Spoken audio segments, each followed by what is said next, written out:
Boa noite. Boa noite. Após denúncia de conta na Suíça, Eduardo Cunha desiste de viajar para a Itália. Doações para a campanha de Dilma eram relacionadas a contratos na Petrobras. É o que revelam mensagens do celular do dono da empreiteira UTC, Ricardo Pessoa. Congresso do Peru vai investigar o envolvimento dos 3 últimos governos no escândalo da Lava Jato. Nos Estados Unidos, o atirador invade uma faculdade e mata 13 pessoas. INSS retoma atendimento, mas médicos peritos continuam em greve.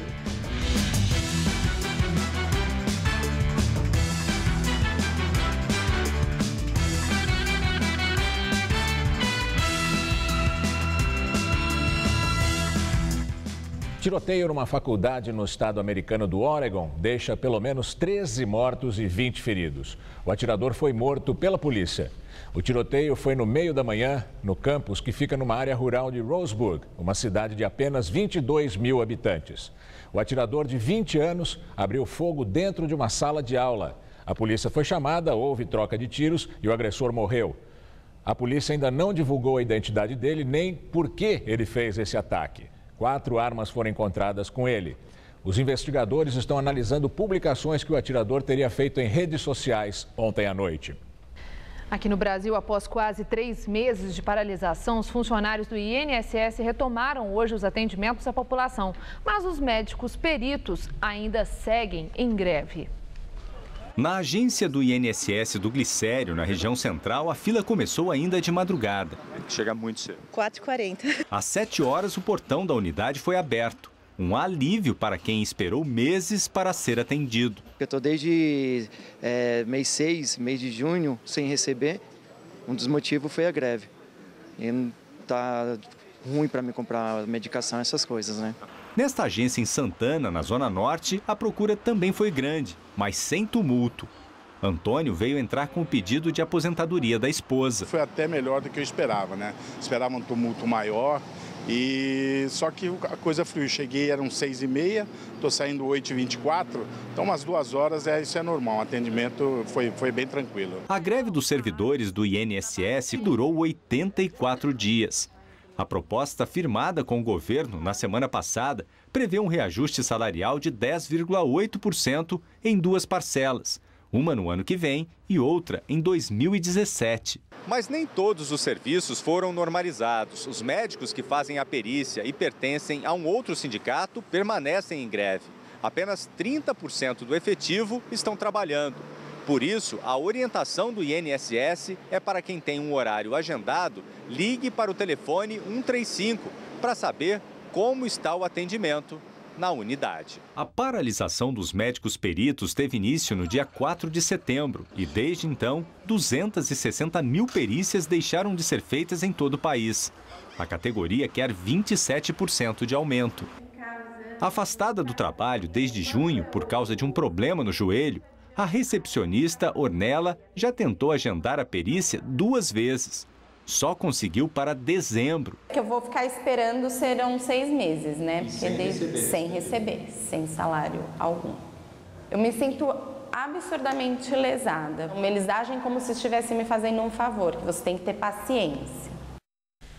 No Dia do Idoso, o Jornal da Gazeta mostra uma iniciativa que tem melhorado a vida de quem já chegou à terceira idade. Em parceria com uma ONG que fica no Bom Retiro, região central de São Paulo, a prefeitura criou um centro que abriga durante o dia pessoas carentes com mais de 60 anos e que não podem ficar sozinhas em casa. O esforço para levantar o peso alonga a musculatura e melhora a circulação do sangue. Para a coordenação motora, a ordem é repetir movimentos na aula de ginástica. E para treinar a memória, uma brincadeira. Dá para comer, pode ser um prato. Esse foi muito fácil. Foi fácil, era um prato. As aulas de pintura são as preferidas de Dona Malvina. Eu fico distraída, distrai minha cabeça. O primeiro centro-dia público de São Paulo, inaugurado há um mês, já funciona com a capacidade máxima. Atende 30 idosos que chegam de manhã e vão embora no fim da tarde, de segunda a sexta. Para esta faixa intermediária, que já não está mais 100% autônoma, e ainda não é questão de internação, ele é o primeiro esse. A meta da cidade são 17, outros 2 já estão sendo montados. Muitas dessas pessoas passavam o dia sozinhas em casa. Aliás, esse é um dos critérios do programa. Quando a família, que tem de ser de baixa renda, precisa sair para trabalhar. A outra exigência diz respeito à condição de saúde do idoso. Ele pode ter mobilidade reduzida, ele pode ter alguns problemas de saúde, mas ele tem que ter um mínimo de condição de autocuidado. Ele não pode ter uma doença degenerativa já em grau severo. O conceito é o mesmo do serviço que existe na rede privada. Este centro, na Zona Sul, também mantém uma equipe de profissionais especializados para atender os idosos apenas durante o dia. A proposta é que a gente está de segunda a sexta, das 7 às 19, e o quê? A família que trabalha, que tem alguns compromissos sociais, possa deixar ele aqui e aí vai estar totalmente seguro. A mensalidade custa R$ 1.900. No centro público, quem paga é a prefeitura, por meio de um convênio. A ONG que presta o serviço recebe R$ 2.200 por mês por idoso. Fátima diz que vivia triste à base de medicamentos para depressão. Garante que encontrou aqui o que considera o melhor remédio. Eu não gosto de tristeza. Em casa eu ficava muito só, né? Aqui a senhora conversa com todo mundo? Com todo mundo. As meninas são maravilhosas. Essa que é a nossa vida. Falar, brincar, conversar, às vezes até falar uma besteirinha, sabe? Nós falam que faz parte. Mensagens enviadas pelo celular do dono da empreiteira UTC, Ricardo Pessoa, em julho do ano passado, revelariam que doações dele para a campanha da presidente Dilma Rousseff eram relacionadas a contratos na Petrobras. As informações estão em documentos analisados pela Operação Lava Jato. Em delação premiada, Ricardo Pessoa confessou ter repassado valores de propina para o PT e citou 18 políticos. Entre eles, Aloysio Mercadante, do PT, Aloysio Nunes Ferreira, do PSDB. Ambos já são investigados no Supremo Tribunal Federal. Edinho Silva, tesoureiro da campanha para a reeleição de Dilma, também é alvo de inquérito no STF. Edinho Mercadante e Aloysio Nunes negam as denúncias. O Congresso do Peru decidiu formar uma comissão para investigar o envolvimento de autoridades peruanas no escândalo Lava Jato. Congressistas decidiram criar a comissão especial para investigar o pagamento de subornos por empresas brasileiras envolvidas na Operação Lava Jato nos 3 últimos governos do país. Esta semana, o nome do ex-presidente Alan Garcia apareceu em supostos e-mails enviados por funcionários da construtora Odebrecht. O dono da UTC, Ricardo Pessoa, também teria mencionado em sua delação premiada negociações com intermediários do atual presidente Ollanta Humala. Na semana passada, o programa de TV Quarto Poder divulgou que o Humala teria recebido $400 mil da Odebrecht durante a campanha eleitoral em 2006. Ele negou as acusações. O advogado da Odebrecht no Peru também negou qualquer irregularidade. Documentos apontam que medida provisória editada no governo Lula teria sido comprada por empresas do setor automotivo. A denúncia foi publicada pelo jornal O Estado de São Paulo. Segundo o jornal, documentos e e-mails indicariam que montadoras ligadas à Ford e Hyundai pagaram até R$36 milhões a lobistas para conseguir que Lula prorrogasse incentivos fiscais de R$1 bilhão e 300 milhões por ano. A medida provisória 471, assinada pelo petista, prorrogava de 2011 até 2015 a política de descontos do IPI de carros produzidos nas regiões Norte, Nordeste e Centro-Oeste. A medida provisória de 2009 teria passado pelo crivo de Dilma Rousseff, então ministra da Casa Civil. Segundo o jornal, 4 dias antes da medida provisória ser editada, um dos envolvidos no esquema tratou do assunto com Gilberto Carvalho, chefe de gabinete de Lula. Ainda de acordo com a reportagem do Estadão, um dos escritórios que atuaram para viabilizar a medida provisória teria feito repasses de R$2 milhões e 400 mil a Luiz Cláudio Lula da Silva, filho do ex-presidente. Num dos textos, um dos lobistas, Mauro Marcondes, mandou mensagem dizendo que, em troca do acordo, havia se comprometido a entregar R$4 milhões a pessoas do governo, PT. Além disso, a mensagem sugere a participação de deputados e senadores. No entanto, não foram citados nomes dos envolvidos. A Secretaria de Comunicação Social da Presidência da República informou que a Casa Civil coordenou a iniciativa da medida provisória, um trabalho rotineiro. Os 2 escritórios confirmaram ter atuado pela aprovação da MP, mas negam que o processo tenha envolvido lobby ou pagamento de propina. Luiz Cláudio Lula da Silva confirmou os pagamentos e disse que prestou serviços na área de marketing esportivo sem especificá-los. O ex-presidente Lula não comentou o assunto. A oposição promete convocar os envolvidos para prestar esclarecimentos no Congresso. O presidente da Câmara dos Deputados, Eduardo Cunha, do PMDB, desistiu de uma viagem oficial à Itália. Ele disse que resolveu ir ao casamento do senador PMDBista Romero Jucá no sábado. Em Roma, Cunha participaria de um fórum parlamentar. Ontem, o Ministério Público da Suíça enviou ao Brasil autos da investigação contra Cunha, suspeito de lavagem de dinheiro e corrupção passiva. Os dados relatam 4 contas bancárias em nome do presidente da Câmara e família dele. O saldo dessas contas chega a quase 5 milhões de dólares. Em depoimento à CPI da Petrobras, em março, o presidente da Câmara, Eduardo Cunha, havia negado que tinha conta bancária no exterior. Não tem qualquer tipo de conta em qualquer lugar que não seja a conta que está declarada no meu imposto de renda. E não recebi qualquer vantagem ilícita ou qualquer vantagem com relação a qualquer natureza vinda desse processo. Direto de Brasília, Josias de Souza fala agora sobre essas denúncias que envolvem Eduardo Cunha. Para entender a situação no Brasil é necessário um certo distanciamento, que no caso de Eduardo Cunha começa com a abertura de contas secretas na Suíça. A penúltima novidade envolvendo o presidente da Câmara é que a promotoria suíça abriu um inquérito contra Eduardo Cunha por suspeita de corrupção e lavagem de dinheiro. A promotoria suíça fez melhor, enviou ao Brasil a íntegra do processo em que constam dados sobre contas bancárias abertas na Suíça em nome de Eduardo Cunha e de familiares dele. Contas ativas com dinheiro depositado, tudo devidamente bloqueado. Costuma-se dizer que o brasileiro não tem memória. Na Câmara, o problema é outro.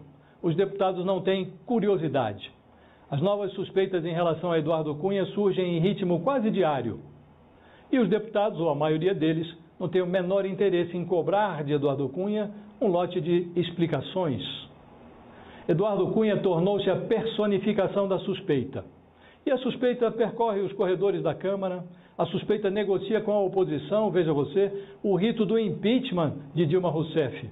A suspeita define a pauta de votações, a suspeita preside as sessões. A suspeita ocupa a 3ª poltrona na linha de sucessão da República. E os deputados fingem que nada está acontecendo. Hoje, um grupo de deputados resolveu pedir explicações por escrito a Eduardo Cunha. Assinaram o documento 15 deputados. Isso corresponde a 2,9% do total da composição da Câmara, que é de 513 deputados. O silêncio da banda muda da Câmara é um escândalo dentro de outro escândalo. Do jeito que a coisa vai, basta que um deputado fique agachado no plenário da Câmara para ser considerado um homem de grande altivez. Boa noite. A CPI da Petrobras, na Câmara dos Deputados, aprovou a convocação do presidente da empresa, Aldemir Bendini. Ele deve esclarecer a situação atual da Petrobras e informar providências tomadas para corrigir problemas de gestão. Na sessão da CPI, o deputado Ivan Valente, do PSOL, cobrou a convocação de pessoas envolvidas nas denúncias contra o presidente da Câmara, Eduardo Cunha. O presidente da CPI, Hugo Mota, do PMDB, disse que não há nenhuma iniciativa de proteger quem quer que seja. A reforma ministerial prevista para hoje só deve ser anunciada mesmo amanhã.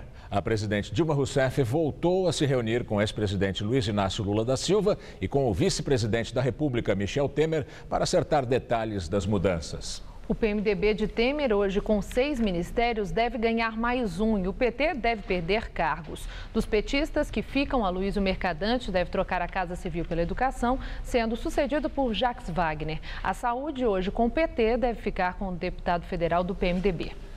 A Polícia Federal deflagrou uma nova fase da Operação Acrônimo, que investiga a campanha do governador de Minas Gerais, Fernando Pimentel, do PT. Entre os alvos está Mauro Borges, presidente da CEMIG, Companhia Energética de Minas Gerais, e ex-ministro do Desenvolvimento. Ele prestou depoimento e foi liberado. Na casa dele foram recolhidos tablets, notebooks e celulares. Mauro Borges sucedeu a Fernando Pimentel no Ministério no ano passado. Agentes da Polícia Federal também estiveram na sede da CBF, no Rio de Janeiro, e das empresas Pão de Açúcar, Marfrig, Gol e Odebrecht Ambiental. Na Operação Acrônimo, a Polícia Federal investiga um suposto esquema de lavagem de dinheiro na campanha de Pimentel. O governador é investigado pelo Superior Tribunal de Justiça. Ele é suspeito de receber vantagens indevidas de empresas que mantinham relações com o BNDES, vinculado ao Ministério do Desenvolvimento. Além de Pimentel, a operação investiga a mulher dele, Carolina Oliveira, e Benedito Rodrigues de Oliveira Neto, conhecido como Bené. Ele é dono de uma gráfica que prestou serviços na campanha do petista ao governo mineiro no ano passado. Em outubro, pouco depois do primeiro turno da eleição, a Polícia Federal encontrou mais de R$100 mil numa aeronave em que estava Bené, em Brasília. O governador Fernando Pimentel nega irregularidades. O Pão de Açúcar diz que as informações pedidas pela Polícia Federal já tinham sido entregues voluntariamente às autoridades e que o grupo jamais contratou Carolina Pimentel ou qualquer uma de suas empresas. A Odebrecht Ambiental afirma que prestou todas as informações solicitadas. A CBF e a Gol não se manifestaram. Em Brasília, protesto organizado pela Fiesp contra o aumento de imposto instala patos infláveis na esplanada dos ministérios. A campanha Não Vou Pagar o Pato, lançada no mês passado, é um ato contra o aumento de impostos e a volta da CPMF, imposto sobre as movimentações financeiras, que, se aprovado no Congresso, deve gerar uma receita de 32 bilhões aos cofres federais. O grupo pretende entregar uma petição no Congresso quando alcançar 1 milhão de assinaturas. Pesquisa Datafolha mostra que mais de 80% das pessoas que precisaram de serviços de planos de saúde no estado de São Paulo nos últimos 2 anos tiveram problemas. O estudo foi encomendado pela Associação Paulista de Medicina. A margem de erro é de 3 pontos. 84% das pessoas relataram ter enfrentado algum tipo de problema. Em primeiro lugar, aparecem as queixas relacionadas ao pronto atendimento em pronto-socorro, que correspondem a 80%. A principal reclamação relatada por 73% dos entrevistados é a lotação. Em segundo, estão as reclamações sobre consultas médicas. 69% das pessoas ouvidas reclamaram desse item. 58% afirmam que o problema mais recorrente é a demora na marcação. Segundo a pesquisa dos mais de 13 milhões de usuários de planos de saúde, quase 12 milhões usaram o serviço nos últimos 2 anos no estado de São Paulo. O levantamento ouviu 900 pessoas que são titulares ou dependentes dos planos. Os dados foram coletados de 30 de julho a 4 de agosto de 2015. Na falta de opções de atendimento na rede privada, 20% dos usuários recorreram ao SUS, o Sistema Único de Saúde. A partir de hoje, cerca de 300 mil clientes da Unimed paulistana começam a migrar para outras empresas do sistema Unimed. A medida faz parte de um acordo firmado entre a Unimed paulistana e a ANS, a Agência Nacional de Saúde Suplementar. Os contratos de clientes da paulistana que tinham planos individuais, familiares ou empresariais com até 30 pessoas começam a ser absorvidos por outras empresas do Grupo Unimed. Segundo o Procon, os demais integram grandes planos empresariais e não estão tendo dificuldade para migrar para outras operadoras. Pacientes internados ou em tratamento contínuo vão ter prioridade. Os clientes vão receber em 20 dias uma carta informando sobre a migração e devem procurar uma das empresas do sistema para aderir a um novo plano. Eles não vão ter que cumprir carência e vão ter desconto de 25% sobre os valores de mercado.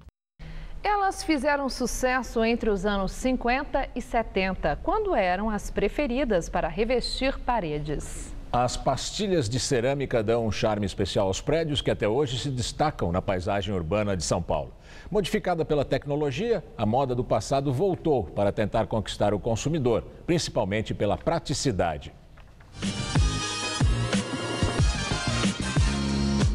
O edifício Copan, um dos ícones da arquitetura brasileira, está sendo reformado. E uma característica marcante da fachada vai voltar a brilhar como nos anos 50, as pastilhas. E por falar nelas, olha aí, quantas a gente encontrou pelas ruas. Elas foram primeiro usadas no litoral paulista porque são menos afetadas pela maresia do que as paredes pintadas. Além da beleza e da arquitetura, as pastilhas são também memória afetiva para quem viveu na São Paulo dos anos 50 e sente uma nostalgia desse estilo que invadiu as fachadas de prédios e casas da cidade de São Paulo.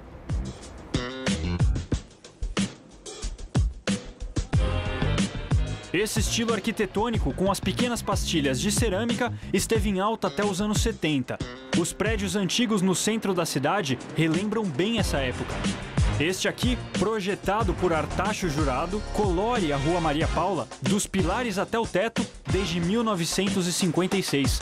O prédio residencial é revestido em pastilhas, inclusive as sacadas. Ele é tombado hoje em dia pelo Condefai, pelo Compresp, né? Qualquer coisa que a gente vá fazer no edifício, a gente precisa de autorização da prefeitura, né? Devido a isso. E hoje é até difícil a gente encontrar as pastilhas como elas eram, né? Eram feitas. Ninguém fabrica-se mais. Então você tem mesmo que passar por um processo de restauro, mas é a paixão meio que dos moradores mesmo. Eles têm, né, um amor pela arquitetura toda e pelas pastilhas. Este morador não pensa em se mudar daqui exatamente por causa da arquitetura, que tem nas pastilhas seu grande charme. Muito bonito, não mudou muitas coisas, é muito bonito. Desde quando eu entrei está do mesmo jeito. Ah, mas não pense que as pastilhas saíram de moda. Tanto fazem sucesso que esta empresa resolveu entrar no ramo com as pastilhas adesivas. Elas são bem mais fáceis de aplicar do que as tradicionais. É só tirar o papel adesivo e colar na parede. Feitas em resina plástica, elas são coloridas por impressora, recortadas e saem daqui em cartelas. A pessoa que vai comprar uma pastilha dessa, ela mesma pode aplicar. Então ela não precisa de um pedreiro, ela não precisa do cimento, ela não precisa do rejunte, nada disso.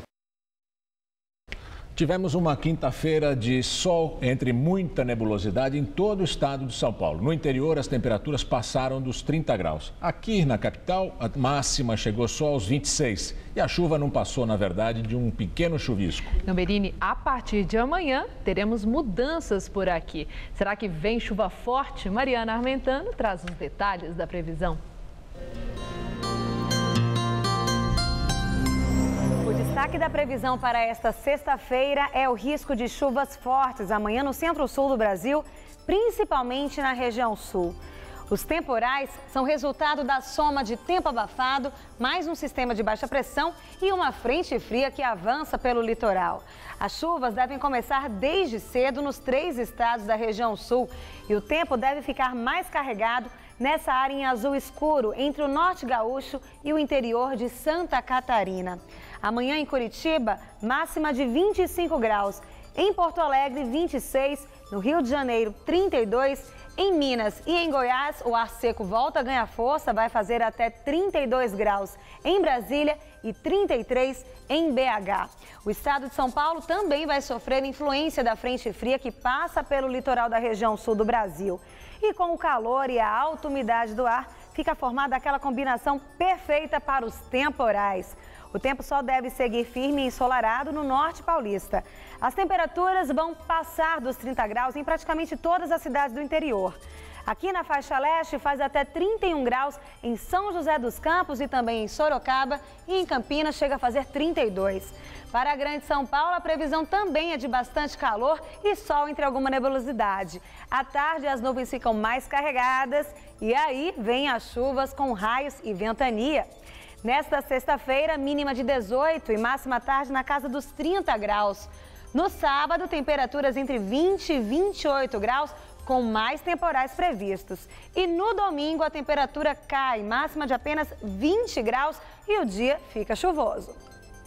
Começou hoje na capital paulista a 18ª edição da São Paulo Boat Show, evento que reúne as novidades do setor náutico. Com a alta do dólar, a exportação tem sido ponto forte do setor em tempos de crise econômica.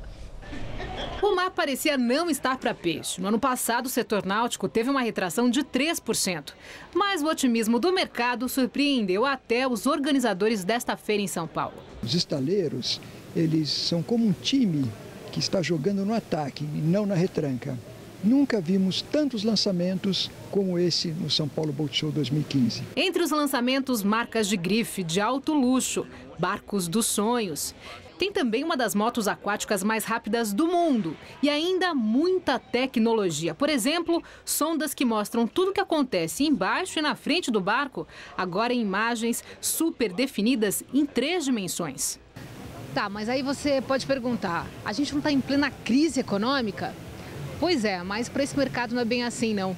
Com o dólar alto, na casa dos R$4, a indústria náutica brasileira mira o mercado estrangeiro. E aí, fabricantes aqui do Brasil, como essa empresa, tem dupla vantagem. Para o cliente daqui, um produto que tem a maior parte dos itens cotados originalmente em reais, o preço costuma ser mais acessível. Já em relação ao cliente estrangeiro, a margem de lucro cresce. E é por isso que essa empresa, que está há mais de 40 anos no mercado brasileiro, resolveu exportar finalmente um desses. Sabe para onde? Lá para os Estados Unidos. Isso foi esse ano. O iate tem um espaço equivalente a um apartamento de 200 metros quadrados e foi fabricado logo ali em Osasco, na Grande São Paulo. O valor não é divulgado. Acaba sendo um momento interessante, porque os Estados Unidos estão se recuperando da crise, para eles já passou, e o mercado de barcos também é muito forte lá. E também, como muitos clientes têm casa lá e passam bastante tempo nos Estados Unidos, faz muito sentido para nós iniciarmos uma operação lá. Já esta marca italiana tem uma fábrica em Santa Catarina, no sul do país. Modelos de luxo, que eram somente vendidos aqui, agora serão exportados para 68 países. Os executivos falam em aumento de fabricação e contratação de pessoal. Hoje em dia, a nossa fábrica tem 300 funcionários. Estamos continuando a contratar, porque a nossa produção esse ano continua aumentando. Claro que nem tudo é calmaria, mas os reflexos negativos da crise no Brasil chegam aos poucos neste mercado. Tanto que ainda tem financiamento de barco em 70 vezes e modelos mais em conta, como esta lancha, que sai por R$20 mil. E tem ainda este bote aqui, por R$8 mil. É de polietileno e com motor elétrico. É que o mercado também aposta na inovação para continuar de vento em popa.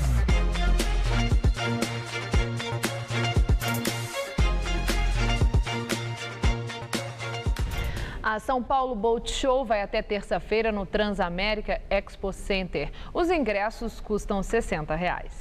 Depois de passar a semana operando em queda, o dólar voltou a subir hoje. A moeda americana encerrou a quinta-feira cotada a R$4, alta de 0,93%. Começa a valer hoje a obrigação dos patrões de pagar aos empregados domésticos o fundo de garantia, além de outros direitos.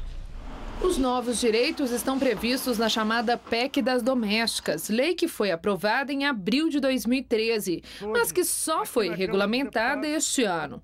O governo federal divulgou uma cartilha com orientações para os empregadores, que está disponível no site esocial.gov.br.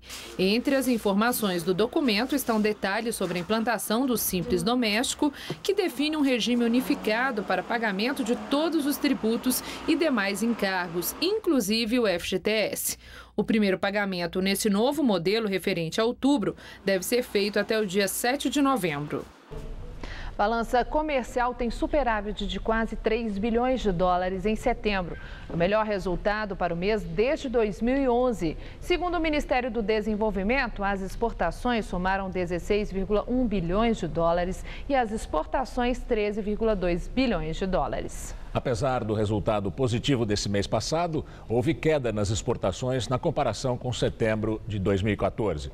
Porém, o recuo das importações foi ainda maior, reflexo da queda da demanda brasileira por bens e serviços e também da alta do dólar. O pintor investigado pela morte de pelo menos 7 pessoas disse à polícia que matou a estudante que era procurada pela mãe e a companheira. O caso aconteceu na favela Alba, na zona sul de São Paulo.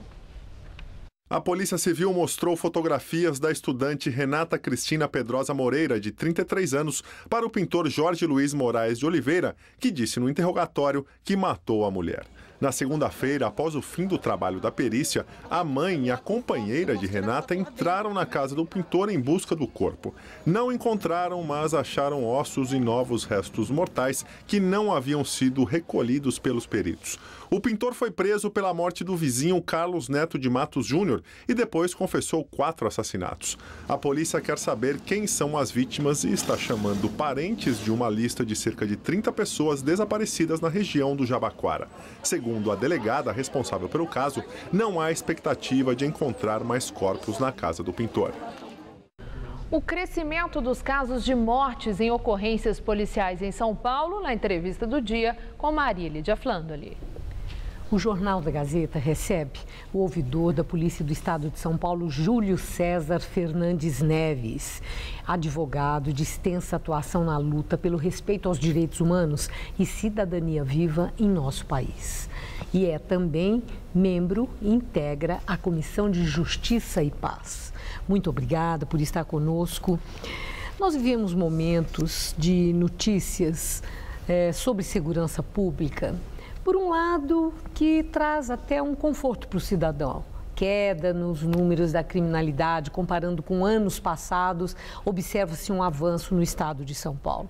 Por outro lado, números muito elevados de violência, de mortes em ações da polícia, em confrontos com marginais, com suspeitos. Eu quero começar ouvindo do senhor, no seu trabalho, qual é a sua principal atribuição junto à Polícia de São Paulo?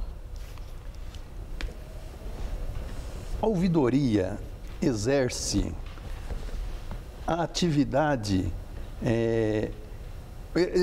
fiscaliza a atividade social da Polícia de São Paulo, da Polícia do Estado de São Paulo. Quando o senhor fala atividade social, o que é isso exatamente? Atividade policial, social, externa da Polícia de São Paulo. O trabalho do policial, exatamente, junto à sociedade. Sempre do trabalho, certo. Não propriamente do policial, sempre da atividade policial. Essa fiscalização, ela é feita, o senhor tem pessoas que vão aos lugares para investigar e fiscalizar ou recebe denúncias? Nós sempre recebemos denúncias, pessoalmente, ou por telefone, ou por e-mail, ou por carta, enfim, ou até mesmo pela imprensa, né? Às vezes nós recebemos notícias da própria imprensa. Por exemplo, acontece uma situação lá no final do estado de São Paulo, em Rosana ou aqui em Bananal.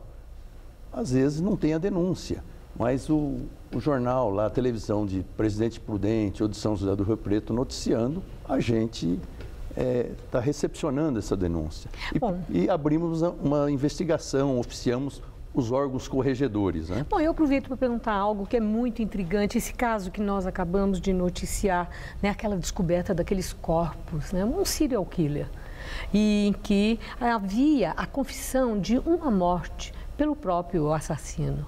Mas depois, mulheres descobriram na casa que não estava interditada, que foram elas que descobriram que havia outras ossadas, outros corpos lá. A minha indagação: os senhores receberam queixa ou denúncia ou cobrança de perícia, por exemplo, se já havia a confissão de um crime? A polícia foi lá, como é que a polícia não descobriu todos aqueles corpos? Bom, nós não recebemos nenhuma denúncia a respeito desse caso. Para nós também foi uma surpresa quando veio à tona aí na televisão essa situação aí que hoje... E seria de se esperar que a polícia tivesse feito a perícia nesse caso, uma vez que já sabia do caso confesso? Sem dúvida.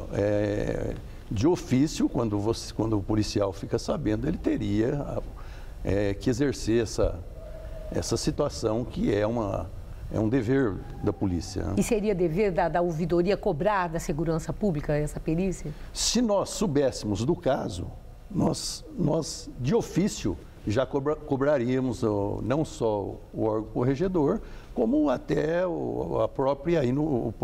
no caso o próprio Instituto aí de Criminalística. Né? O senhor recentemente fez declarações que foram surpreendentes, porque muito fortes, contundentes. Dentre elas, em relação a esses números que foram divulgados pela própria ouvidoria das mortes nas ocorrências policiais, o senhor ter dito que mortes praticadas por PMs se tornaram um hábito. Bom, hábito é a prática que se repete. Isso quer dizer que matar é palavra de ordem no trabalho da polícia? É interessante essa colocação. Ontem, na Câmara Municipal, nós tivemos lá a votação das matérias jornalísticas no Instituto Vladimir Herzog. E uma das matérias que foi levada em primeiro lugar... premiada, né? Foi premiada. Foi uma ocorrência aqui em São Paulo, de abril de 1974. Nós éramos jovens e tínhamos a mesma idade daqueles 3 cidadãos. Por que essa ocorrência ficou em evidência até hoje? Porque eram jovens da classe alta aqui de São Paulo que frequentavam o Clube Paulistano. Era o Chico Noronha, o Panso e o Gugu Junqueira. 3 jovens aqui que foram barbaramente assassinados aqui no Jardim América, na Rua Alasca com a Argentina. Pois bem, essa situação, naquela época, em 1974, eu era menino, recém-chegado do interior, e todos ficaram surpresos com aquilo lá.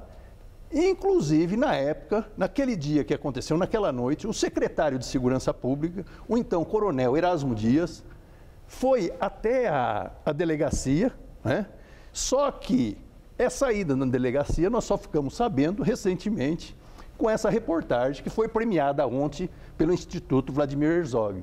Bom, o senhor está falando também de uma época em que uma neblina cobria todos os atos e atividades, a censura estava estabelecida e nós não sabíamos de nada, né? Então não me surpreende que o senhor não soubesse também. Não, mas isso foi esclarecido 20 anos depois, e agora, só agora, que nós ficamos sabendo que o próprio coronel Erasmo Dias faz uma confissão surpreendente. Ele chega na delegacia, vê os policiais lá que tinham cometido a situação, aquele crime, pega uma arma, olha a arma, o tambor cai da arma e falou, isso daqui é a arma usada pelos criminosos? Ah, para com isso. E xingou, inclusive, falou uma frase, xingou. Isso não existe. Eu estou com vocês, mas isso daí não dá para acreditar que vocês são... Bom, aí foi, até que no final confessou o seguinte, isso sempre existiu, quando não acontece isso daí, quando acontece isso daí, um joga um bagulho, outro joga uma arma, enfim, frauda, isso é desde aquela época e vem continuando. Por isso que eu disse que isso é um hábito, né? É um hábito desde aquela época que existe e você viu hoje aqui nessa situação que aconteceu aqui no Butantã. 2 crimes bárbaros, onde um é jogado do telhado, outro é tirado da caçamba e assassinado ali nas vistas da nação. Isso vem acontecendo, mas ninguém até hoje quis reconhecer tal situação. E em relação a essas imagens que o senhor está mencionando agora, o senhor fez uma declaração também, quando as viu. O senhor disse que existem grupos de extermínio na corporação, que nós tínhamos esses indicadores. Há provas de que existem? É uma situação muito interessante essa, porque eu tenho 2 situações. Eu, quando recebo uma denúncia, eu não posso declarar essa denúncia, até mesmo para não ser acusado posteriormente de interferir, enfim, e acabar com aquela fiscalização, enfim. Eu já recebi denúncia consistente, denúncia de 8 laudas, não é? Que consta lá... De grupos de extermínio? Acusando 2 dezenas de policiais de participarem de grupo de extermínio e que são autores de mais de 2 dezenas de mortes aqui na Grande São Paulo. Agora, eu não posso ficar detalhando, retratando isso daí para não ser acusado amanhã de ter feito uma situação aí que não chegaram a uma conclusão por minha causa. Mas o secretário da Segurança diz que essas declarações do senhor, que surpreenderam são panfletárias. Pois é. O senhor exagera? Eu não exagero, porque eu estou retratando a realidade. O que existe desde a época do secretário de Erasmo Dias, tem uma situação na segurança pública que ainda perdura aquela situação do militarismo, né? E eles esquecem o que é o serviço da ouvidoria. A ouvidoria está aí, existe só em país democrático. Nós estamos na democracia ou não estamos? Quando ele fala isso daí, quem está exagerando é o próprio secretário, infelizmente. Panfletário foi a atitude do presidente lá do CONSEG, lá do Alto do Morumbi, que é nomeado pelo secretário, quando pede dinheiro para arrecadação, para usar esse dinheiro em defesa dos policiais que mataram barbaramente lá no Butantã. Isso é panfletagem e um modo de ajudar os policiais que estão aí e são assassinos para toda a nação. O senhor fala com muita clareza, eu agradeço muito sua entrevista e certamente o senhor deixa subsídios importantes para a reflexão de todos. Muito obrigado, uma boa noite. Disponha, obrigado, Maria. Gamberini. A música tem ajudado muitos imigrantes que vivem aqui em São Paulo a matar a saudade da terra natal. São várias rádios espalhadas pela cidade que se especializaram no público estrangeiro.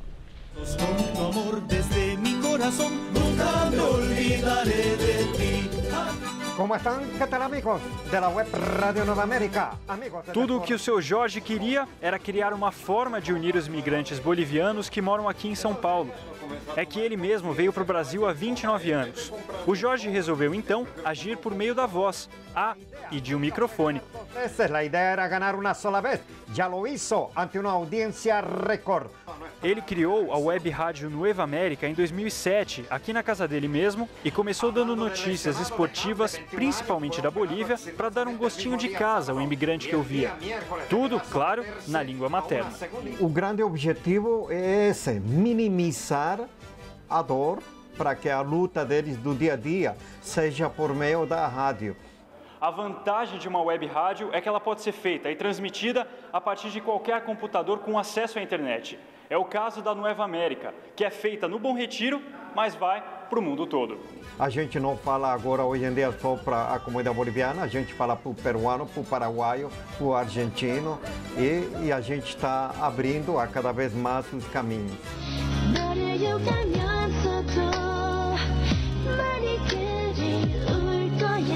Isso às 10 horas e 10 minutos aqui nossa programação Rádio Nikkei.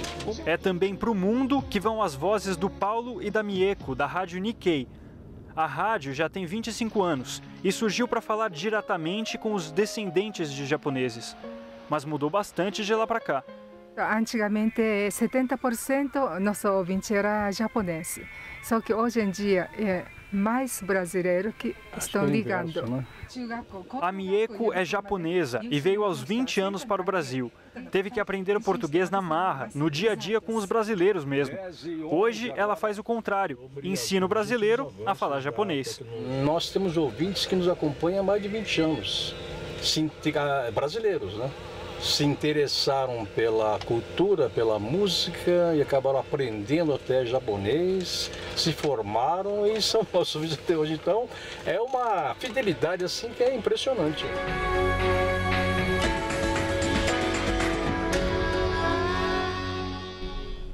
E agora vamos ao comentário de política internacional com o João Batista Natali.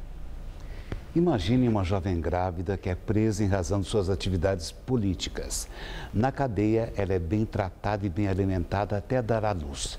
Em seguida, é assassinada e sequestram o bebê dela, que é entregue para ser adotado por um militar. A criança cresce, vira uma pessoa adulta e não sabe que foi roubada da mãe biológica. Pois bem, episódios como esse aconteceram mais de 500 vezes durante a ditadura militar da Argentina. A ditadura começou por lá há quase 40 anos, terminou em 1983. Entre 9 mil e 30 mil pessoas foram mortas. Eram estudantes, sindicalistas e militantes de esquerda. E eram também mães assassinadas e que tiveram o bebê sequestrado. Esses casos têm sido esclarecidos muito devagarinho por um movimento chamado A Voz da Praça de Maio. Há um mês, essa entidade esclareceu o caso número 117. Uma jovem, hoje com pouco mais de 30 anos, ficou sabendo que era filha biológica de um casal de militantes da cidade de Mendoza. Os pais, de verdade, foram mortos pela ditadura. Quando alguém desconfia que não é filho ou filha de algum casal, o procedimento consiste em fazer um exame de DNA e depois esse exame é comparado com outro exame de DNA que é feito por parentes dos desaparecidos. Existem histórias trágicas, como a de uma moça que acreditava ser filha de um velho coronel. Ela tinha raiva das avós da Praça de Maio porque acreditava que elas apenas queriam o revanchismo político. Até que ela descobriu que ela própria tinha sido sequestrada da mãe biológica. O coronel, que se dizia pai dela, está hoje cumprindo pena de prisão. Esse tipo de história permite que a gente conclua o tamanho da tragédia que a Argentina viveu durante a ditadura. Foi uma grande infelicidade política e humana. O país pode estar hoje quebrado, pode estar às vésperas de uma nova besteira nas eleições presidenciais deste mês de outubro, mas não está com militares conspirando pelas costas para dar mais um golpe e instalar uma nova ditadura. É assim que o mundo gira. Boa noite. O principal líder das Farc, as Forças Armadas Revolucionárias da Colômbia, publica no Twitter que mandou que as guerrilhas suspendam treinamento militar. A ordem de Rodrigo Lodonho, conhecido como Timochenko, apareceu na página dele no Twitter, com a cópia para o presidente colombiano Juan Manuel Santos e com a hashtag Vamos por la Paz. O chefe das Farc, que também usa o nome de guerra, Timoleón Jiménez, diz que ordenou às estruturas da guerrilha colombiana a suspender os cursos de instrução militar e se dedicar à formação política e cultural. Na semana passada, Lodonho e Juan Manuel Santos tiveram um encontro histórico em Havana. Eles anunciaram um prazo de 6 meses para assinar um acordo de paz definitivo. E você vai ver a seguir os gols da classificação do Palmeiras e do São Paulo na Copa do Brasil. E a guerra contra o Estado Islâmico. Pelo segundo dia, a Rússia lança ataques aéreos contra a Síria. Não importa o continente, o endereço, a distância.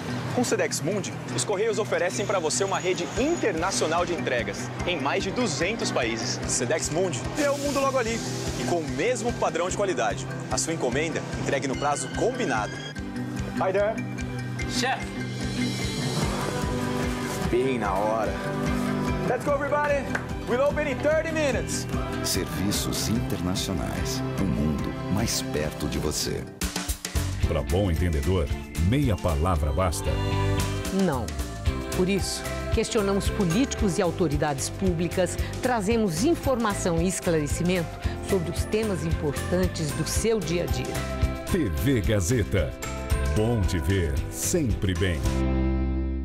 Se você quer estudar jornalismo, relações públicas, publicidade e propaganda ou rádio, TV e internet, a Faculdade Casper Liber é o seu lugar. Quer conhecer? Eu te levo! Aqui a gente aprende na sala de aula e também em laboratórios de rádio, fotografia, edição de imagens e estúdios de TV. Você também pode colaborar em revistas, sites, programas de TV e rádio laboratoriais. E tem oportunidade de estágio dentro da Fundação Casper Liber. São mais de 60 anos de tradição numa localização incrível. Faculdade Casper Libero, formando os melhores profissionais da comunicação. Quer saber mais? Acesse nosso site. Vem aí a maior premiação do futebol brasileiro. E o vencedor é? Vem aí, 12º Troféu Mesa Redonda, em dezembro. Troféu Mesa Redonda. Oferecimento LuxColor. Tudo que é muito bom é tão bom quanto pintar com LuxColor. Baltec. Super manta líquida impermeabilizante. Kron. Construa sua força.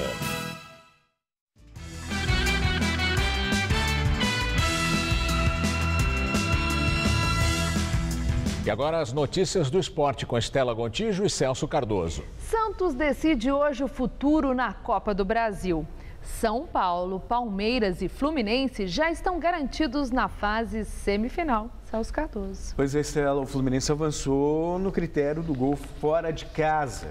O São Paulo, graças à boa vantagem adquirida no primeiro jogo no Morumbi. E o Palmeiras no jogo memorável de 5 gols contra o Internacional. Jogando em casa, o Palmeiras fez 1-0 logo aos 7 minutos do primeiro tempo com o Vitor Hugo. Zé Roberto, cobrando pênalti aos 39 minutos, ampliou o Palmeiras 2-0. Anderson descontou para o Internacional aos 13 do segundo tempo, 2-1. Lissandro Lopes, aos 29 minutos, deixou tudo igual, 2-2. Mas Andrei Giroto, 2 minutos mais tarde, marcou de cabeça para o Palmeiras e definiu o placar. Palmeiras classificado 3, Internacional 2. No Rio de Janeiro, aos 16 minutos de jogo, o Riascos abriu o placar para o Vasco da Gama. Vasco 1, São Paulo 0. O argentino Centurion, aproveitando o cruzamento de Alexandre Pato, deixou tudo igual e ficou nisso. Vasco eliminado 1, São Paulo classificado também 1. Na Arena Grêmio, em Porto Alegre, o Fluminense saiu na frente do tricolor gaúcho com Fred. Gol marcado aos 40 minutos de jogo.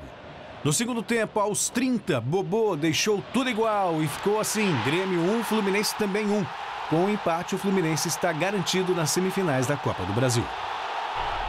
E a última vaga será definida entre Santos e Figueirense. O jogo acontece no estádio do Pacaembu e o Santos precisa apenas de um empate para avançar, já que venceu o primeiro jogo por 1-0 em Santa Catarina. Se Lucas Lima é um desfalque importante, por outro lado, o técnico Dorival Júnior conta com o reforço de 2 titulares.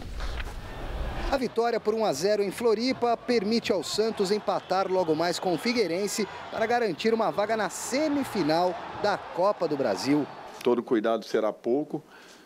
O que me deixa um pouco mais tranquilo é a postura que os jogadores vêm tendo, sempre interessados em saberem as notícias do Figueirense, o que está acontecendo. 2 pilares estão de volta ao time, David Braz e Ricardo Oliveira. O Lucas Lima está fora com lesão na coxa, notícia confirmada anteontem. Já o lateral direito Vitor Ferraz pegou a gente de surpresa, não treinou na quarta-feira. Dores nas costas podem tirá-lo da decisão de daqui a pouco.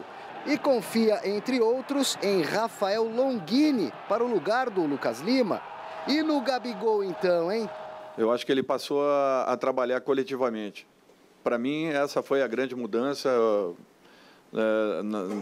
naquilo que nós poderíamos contribuir para que o Gabriel pudesse acrescentar e ter uma evolução. Gabriel voando, também graças aos toques do Dorival.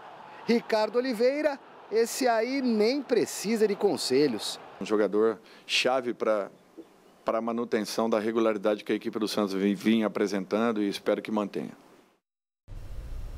Bom, se o Santos passar, o estado de São Paulo tem um feito inédito aí, 3 semifinalistas, né? O São Paulo, que já classificou, o Palmeiras e o Santos na Copa do Brasil, né, Celso? Pelo menos a certeza de um paulista na final. Porque São Paulo e Santos se enfrentariam na próxima fase. Claro. E na outra, Palmeiras e Fluminense. E o Santos é favorito, tem tudo para ser o terceiro paulista. Primeiro que venceu o Figueirense lá em Santa Catarina. Segundo, já tem vantagem. O Figueirense está mais preocupado em não cair para a segunda divisão do Campeonato Brasileiro do que passar para a próxima fase. Então, obviamente, se o Santos fizer, sabe, o mínimo, ele já está classificado. Exatamente, no Pacaembu, vai estar com casa cheia, o torcedor paulistano prestigia o Santos nesse estádio. Então, são as melhores perspectivas para o Santista. Tá certo, então. Uma boa noite para você. Boa noite, até amanhã com esses gols. Tá certo. Obrigada, Celso. E é com você, Gamberini. A Rússia lança ataques aéreos sobre a Síria pelo 2º dia consecutivo. Jatos russos fizeram pelo menos 30 ataques sobre áreas controladas pelo Exército da Conquista, uma aliança de insurgentes que inclui o braço sírio da rede Al-Qaeda. O grupo tem apoio de países que se opõem tanto ao presidente Bashar al-Assad como ao Estado Islâmico. Os militantes do Estado Islâmico não estão na região que a Rússia disse ter atingido. O ministro russo das Relações Exteriores, Sergei Lavrov, afirmou na ONU que os alvos de Moscou são os mesmos da coalizão liderada pelos Estados Unidos. Lavrov disse também que seu governo não considera a organização rebelde Exército Sírio Livre um grupo terrorista e que os movimentos de oposição devem ser parte de uma solução política na Síria. O presidente Vladimir Putin reiterou que pretende combater especificamente as organizações terroristas e afirmou que os ataques na Síria não provocaram a morte de civis. Um ônibus desgovernado bate num ponto de passageiros em Ankara, capital da Turquia. Pelo menos 12 pessoas morreram. O ônibus atingiu o ponto na entrada de uma estação de metrô. As pessoas foram arrastadas por quase 100 metros. Antes de parar, ainda bateu em vários carros estacionados. O motorista não se feriu. Ele já prestou depoimento declarando que perdeu o controle porque o ônibus ficou sem freios. Mas testemunhas ouvidas pela imprensa turca dizem que ele tentou ultrapassar outro veículo e mudou de faixa rapidamente. Perdeu o controle e subiu na calçada. E o Jornal da Gazeta fica por aqui. A edição de hoje pode ser vista no site do Jornal da Gazeta. Mais notícias em nossa edição das 10. Uma excelente noite para você. Voltamos amanhã às 7 da noite. Boa noite e até lá.